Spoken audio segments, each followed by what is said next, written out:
salawat yang mengandung syirik dan bid'ah. Sebagiannya mengandung syirik, sebagiannya mengandung kekufuran, sebagiannya mengandung bid'ah.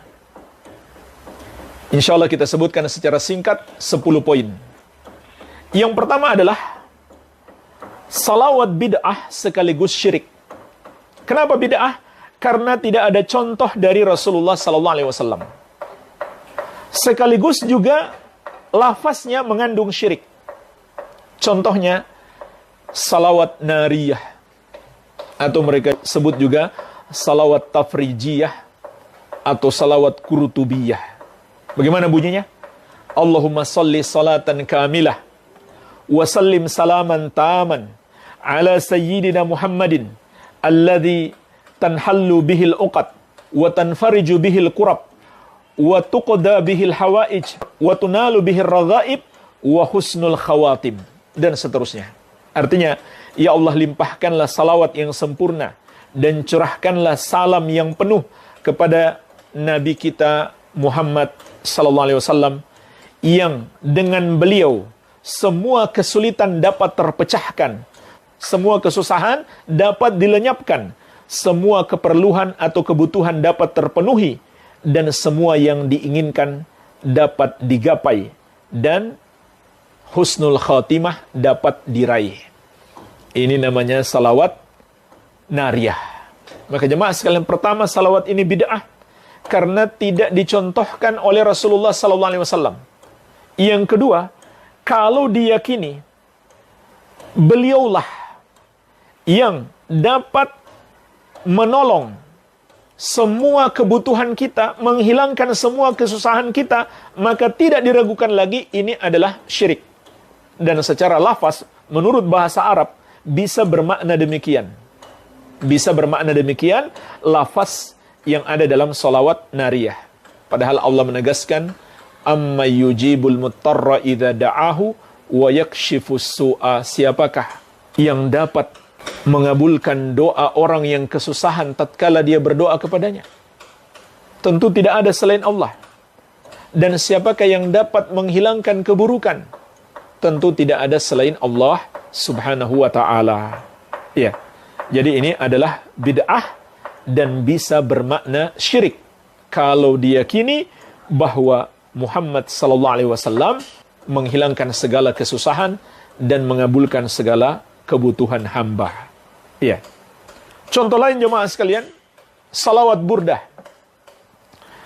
Syair yang mereka anggap juga salawat. Ini parah sekali kesyirikannya. Al-Busiri, penulis syair burdah, sekaligus mereka sebut salawat burdah, berkata, ya akramal khalqi maliman aludhu bihi siwak inda huduthil hadithil amim. Wahai makhluk yang paling mulia, Muhammad sallallahu alaihi wasallam, tidak ada tempat aku berlindung kecuali kepadamu ketika aku ditimpa musibah. Subhanallah. Ini lebih parah sebenarnya daripada sekedar menyamakan Allah dengan Nabi Muhammad SAW. Ini Allah pun sudah nggak dipakai sama dia. Karena dia katakan, wahai makhluk yang paling mulia, tidak ada tempat aku berlindung kecuali kepadamu. Bukan lagi kepada Allah. Kalau dia mengatakan, tidak ada tempat aku berlindung kecuali kepadamu dan kepada Allah, itu syirik. Sekarang Allah malah sudah nggak dipakai. Kemudian dia juga mengatakan, wa inna min judika dunya wa darrataha wa min ulumika ilmul lauhi wal qalam. Dan sesungguhnya di antara anugerahmu dunia dan akhiratnya, dan di antara ilmu yang engkau miliki, ilmu tentang al-lauhul mahfuz dan catatan takdir. Subhanallah. Dia katakan Nabi SAW yang menganugerahkan dunia dan akhirat kepada para hamba. Padahal Allah menegaskan, wa inna lana lal akhirata wal ula. Sesungguhnya milik kamilah akhirat dan dunia. Surat Al-Lail ayat ke-13. Lalu dia mensifatkan Nabi SAW mengetahui perkara gaib, mengetahui catatan takdir yang ada di Allahul Mahfuz. Padahal Allah menegaskan di surat An-Naml ayat ke-65, Qul la ya'lamu man fis samawati wal ardil ghaiba illallah. Katakanlah, tidak ada yang mengetahui perkara gaib satupun makhluk di langit maupun di bumi kecuali Allah. Dan jemaah sekalian, di salawat burdah ini juga ada pensifatan kepada Nabi SAW yang tidak tepat. Salawat burdah itu awalnya adalah Maulaya salli wa sallim daiman abada ala habibika khairil khalqi kullihim. Ini seringkali mereka buat nyanyian-nyanyian. Artinya apa? Ya Allah, curahkanlah salawat dan salam terus-menerus selama-lamanya kepada habibika, habibmu, kecintaanmu, sebaik-baik makhluk seluruhnya. Kalimat habibika, Muhammad sallallahu alaihi wasallam adalah habibmu ya Allah. Maka jemaah sekalian, para ulama menjelaskan, ini kurang tepat untuk disifatkan kepada Nabi sallallahu alaihi wasallam. Kenapa? Karena pensifatan kepada beliau lebih tinggi daripada habib, yaitu khalil. Khalil itu tingkat kecintaannya lebih tinggi daripada habib. Dan sifat Nabi sallallahu alaihi wasallam yang disifatkan Allah bukan habib tapi khalil. Di antaranya di dalam hadis yang diriwayatkan Imam Muslim dari sahabat yang mulia Jundab bin Abdullah radhiyallahu taala anhu, Nabi sallallahu alaihi wasallam mengatakan, "Fa innallaha ta'ala qad ittakhadhani khalilah kama ittakhadha Ibrahima khalilah." Karena sesungguhnya Allah telah menjadikan aku sebagai khalil sebagaimana Allah menjadikan Ibrahim sebagai khalil. Jadi dari seluruh para hamba hanya 2 hamba yang tingkatannya sampai khalil, yaitu Nabi Muhammad sallallahu alaihi wasallam dan Nabi Ibrahim alaihi salam. Ini 2 nabi ini yang paling tinggi tingkatannya, bukan habib tapi khalil. Jadi tidak tepat kalau menyebut Nabi sallallahu alaihi wasallam habib. Iya. Oleh karena itu, Nabi tidak boleh menjadikan makhluk sebagai khalil, cukup sebagai habib saja. Sebagaimana dalam lanjutan hadis, "Walau kuntu muttakhidan min ummati khalila, lattakhadtu Abu Bakrin khalilah." Andaikan boleh aku jadikan dari umatku seorang khalil, maka orangnya adalah Abu Bakar. Orangnya adalah Abu Bakar As-Siddiq radhiyallahu anhu. Tapi tidak boleh. Jadi khalil itu kecintaan yang tertinggi. Maka kita sebagai hamba yang paling kita cintai hanya boleh Allah subhanahu wa ta'ala. Baik. Ini jemaah sekalian yang pertama. Yang kedua, salawat yang bid'ah sekaligus mengandung kekufuran dan berdusta atas nama Rasulullah sallallahu alaihi wasallam. Contohnya apa? Sangat banyak. Di antaranya salawat Fatih yang dibuat-buat oleh At-Tijani, lalu dinisbatkan kepadanya tarekat Tijaniyah, salah satu golongan sufi ekstrim. Salawat yang mengandung kekufuran. Di mana mengandung kekufuran? Yaitu ketika At-Tijani yang membuat salawat itu menjelaskan keutamaannya. Apa dia bilang? 1 kali membacanya menyamai membaca Al-Quran 6 kali. Bayangkan jemaah sekalian. Kata At-Tijani, pendiri tarekat Tijaniyah, Sufia ekstrim, 1 kali membaca salawat Al-Fatih senilai membaca Al-Quran 30 juz 6 kali. Ini kufur. Menyamakan ucapan makhluk dan ucapan Allah subhanahu wa ta'ala. Ini adalah kekufuran. Bahkan bukan hanya menyamakan, dia menganggap ucapan makhluk lebih baik daripada ucapan Allah azza wa jalla. Dan ini dia sandarkan kepada Nabi SAW secara dusta. Dia berdusta atas nama Nabi SAW. Tidak ada hadis sama sekali. Dia mengklaim menerima melalui riwayat atau jalur khusus kepada Nabi Muhammad SAW. Dia berkata, kemudian beliau SAW mengabarkan kepadaku untuk kedua kalinya, bahwa 1 kali membacanya menyamai setiap tasbih yang terdapat di alam ini, dari setiap zikir, dari setiap doa yang kecil maupun besar, dan dari Al-Quran 6.000 kali. Na'udzubillah. Salawat Fatih dia katakan, Nabi Muhammad SAW mengabarkan kepadaku pada akhirnya menjadi lebih afdal dari Al-Quran sebanyak 6.000 kali. Ini kan khayalan dan kedustaan atas nama Nabi Muhammad sallallahu alaihi wasallam. Dan kekufuran, bagaimana bisa ucapan kita bersalawat kepada Nabi sallallahu alaihi wasallam lebih baik daripada Al-Qur'an kalamullahi azza wa jalla. Ini jelas kekufuran dan kedustaan atas nama Nabi Muhammad sallallahu alaihi wasallam, karena dia klaim itu hadis Nabi sallallahu alaihi wasallam, padahal tidak ada satupun sanad yang sahih, bahkan yang dhaif sekalipun tidak ada. Iya. Dan Nabi sallallahu alaihi wasallam telah mengingatkan kita, "Man kadzaba alayya muta'ammidan falyatabawwa maq'adahu minan nar." Barang siapa berdusta atas namaku dengan sengaja, siapkan tempat duduknya di neraka. Kemudian yang ketiga, salawat yang mengandung tawassul yang bid'ah. Salawat yang mengandung tawassul yang bid'ah. Contohnya gimana? Salawat Badar. Salatullah salamullah ala toha rasulillah. Salatullah salamullah ala Yasin habibillah. Perhatikan jemaah sekalian, Toha dan Yasin mereka anggap juga nama Nabi Muhammad SAW, padahal tidak ada dalil sahih. Tidak ada dalil sahih yang kami ketahui tentang Toha dan Yasin sebagai nama bagi Nabi Muhammad SAW. Juga di sini sama dengan salawat Burdah tadi, mensifatkan Nabi SAW dengan Habib, Habibullah. Ini tidak tepat, harusnya Khalilullah. Kemudian lanjutannya, tawassalna bi bismillah wa bil hadi rasulillah. Perhatikan, ini dua kalimat. Yang pertama betul, yang kedua bid'ah.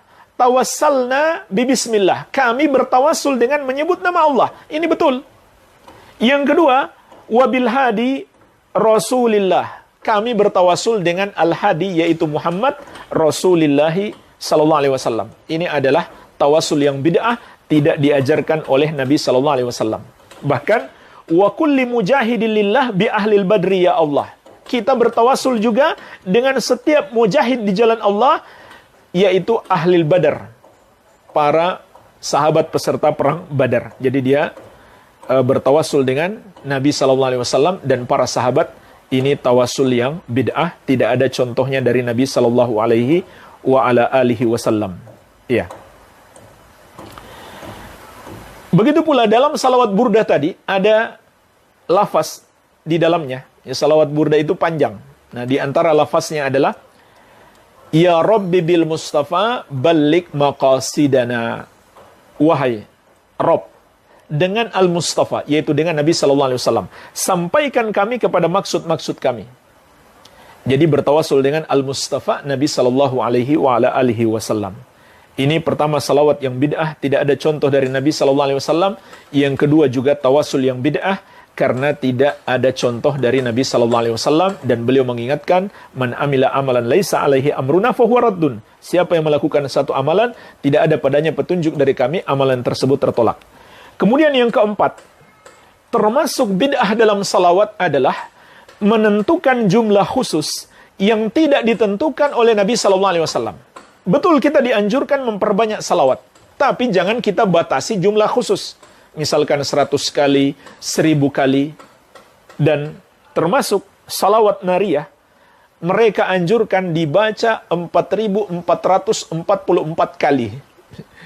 Jadi menghitungnya saja saya rasa susah sekali, dan syariat tidak ada yang menyusahkan kita. Ini menurut mereka ada anjuran membaca salawat nariyah yang kita sebutkan di awal tadi sebanyak 4444 kali. Dari mana ketentuan jumlah itu? Mereka buat-buat sendiri. Maka itu adalah termasuk bid'ah, mengada-ada di dalam agama, tidak ada contoh dari Nabi sallallahu alaihi wasallam, dan beliau telah mengingatkan kullu bid'atin dhalalah. Setiap bid'ah itu sesat. Wa kullu dhalalatin finnar. Setiap yang sesat tempatnya di neraka. Tapi mereka mentakwil-takwil hadis ini. Hadis yang sudah jelas, semua bid'ah itu sesat, tapi mereka takwil-takwil lagi sampai akhirnya jadi ada bid'ah hasanah. Subhanallah. Kemudian yang kelima, meyakini keutamaan khusus. Meyakini keutamaan khusus. Seperti jemaah sekalian, mereka yakini membaca salawat nariyah tadi sebanyak 4444 kali, maka semua permintaan akan dikabulkan. Dari mana keutamaan khusus seperti ini? Mereka buat-buat sendiri, tidak ada dalilnya. maka meyakini ada keutamaan khusus tanpa ada dalilnya, ini adalah termasuk keyakinan yang bid'ah. Begitu pula salawat Fatih tadi, itu keutamaannya sangat banyak menurut mereka. Terbebas dari berbagai macam kesulitan di dunia dan di akhirat, dibaca ribuan kali dan seterusnya. Ya, ada jumlah-jumlah khusus dengan keutamaan-keutamaan khusus. Dan keutamaan-keutamaan khusus itu pun dengan jumlah-jumlah khusus, seperti mereka mengatakan membaca salawat Al-Fatih 100 kali pada malam Jumat, maka dosa selama 400 tahun terhapus.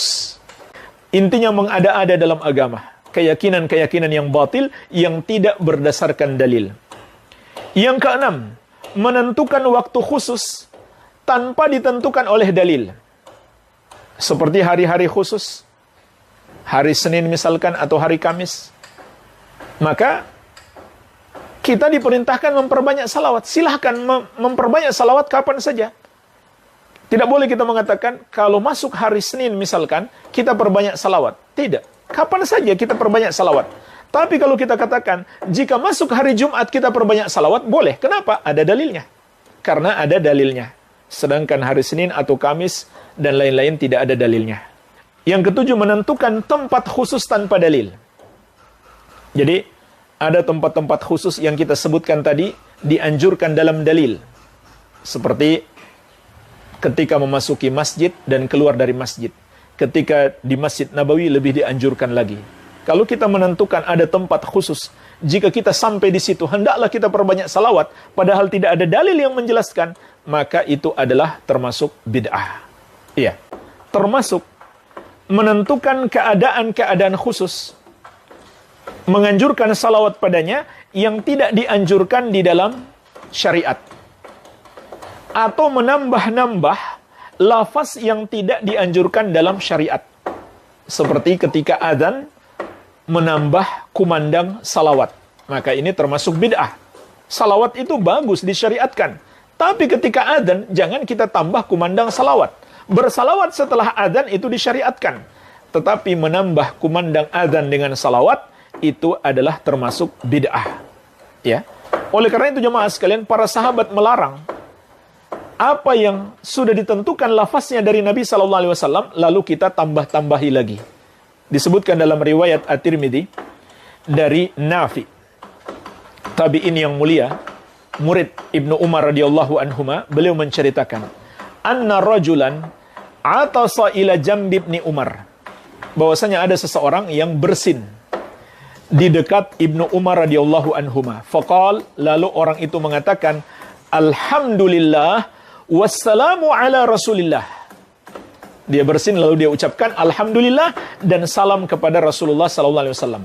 Qala Ibnu Umar, maka Ibnu Umar radhiyallahu anhuma, sahabat murid Rasulullah sallallahu alaihi wasallam, beliau pun berkata, wa ana aqul alhamdulillah wassalamu ala rasulillah.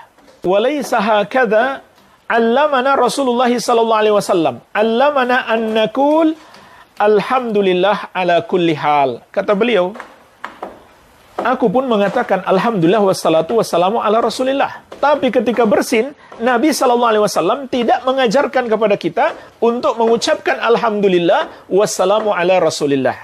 Tapi cukup alhamdulillah saja. Dan beliau juga menganjurkan kita mengucapkan alhamdulillah ala kulli hal dalam setiap keadaan. Jadi jemaah sekalian, perhatikan di sini. Mungkin kita mengatakan, apa buruknya setelah bersin kita ucapkan alhamdulillah, lalu kita tambahkan salawat. Ternyata sahabat Ibnu Umar radhiyallahu anhu melarang.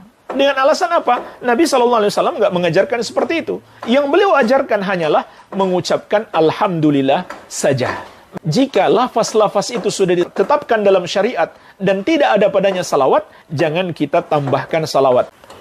Kemudian yang ke-8, bersalawat sambil bernyanyi-nyanyi. Ini termasuk bid'ah, mengada-ada dalam agama, tidak ada contoh dari Rasulullah SAW, tidak pula dari para sahabat radhiyallahu taala anhum ajma'in. Kemudian yang ke-9, salawat diiringi musik. Ini lebih parah lagi. Menyanyi diiringi musik lagi, bahkan tidak jarang sambil berjoget-joget. Na'udzubillah. Ini bisa jadi jemaah sekalian termasuk penghinaan kepada syariat Islam, kepada ibadah salawat, kepada Nabi SAW. Kenapa? Karena musik itu sendiri adalah maksiat. Bagaimana mungkin seseorang beribadah kepada Allah sambil berbuat maksiat? Musik itu maksiat berdasarkan kesepakatan ulama 4 madhab, berdasarkan hadis-hadis yang sahih. Di antaranya Rasulullah SAW menegaskan, la yakunanna aqwamun min ummati yastahilluna al-hira wal harira wal khamra wal ma'azif. Akan ada nanti segolongan dari umatku yang menghalalkan zina, sutra bagi laki-laki, khamar, dan alat-alat musik. Alat-alat musik hukumnya haram. Tegas Nabi SAW mengatakan, bagaimana mungkin digunakan ketika bersalawat kepada Nabi SAW. Ini secara tidak langsung adalah penghinaan. Maka hati-hatilah. Kemudian yang ke-10, bersalawat dengan suara keras atau sambil berjamaah, mengucapkannya secara berjamaah. Jamaah sekalian, pada dasarnya berdoa itu dianjurkan untuk dipelankan, bukan dikeraskan. Nabi SAW mengatakan, irba'u anfusakum innakum la tada'una asamma wala ghaibah. Sayangi diri kalian. Sesungguhnya kalian tidak sedang berdoa kepada yang tuli lagi gaib, yang tidak ada, yang jauh. Sesungguhnya kalian sedang berdoa kepada Allah yang maha mendengar lagi maha dekat. Jadi kenapa harus dikeras-keraskan bacaannya? Maka ini menyelisihi petunjuk Nabi SAW itu sendiri. Pada dasarnya berdoa termasuk bersalawat itu dianjurkan tidak dikeraskan. Begitu pula dilakukan secara berjamaah. Dilakukan secara berjamaah. Seperti ada yang memimpin,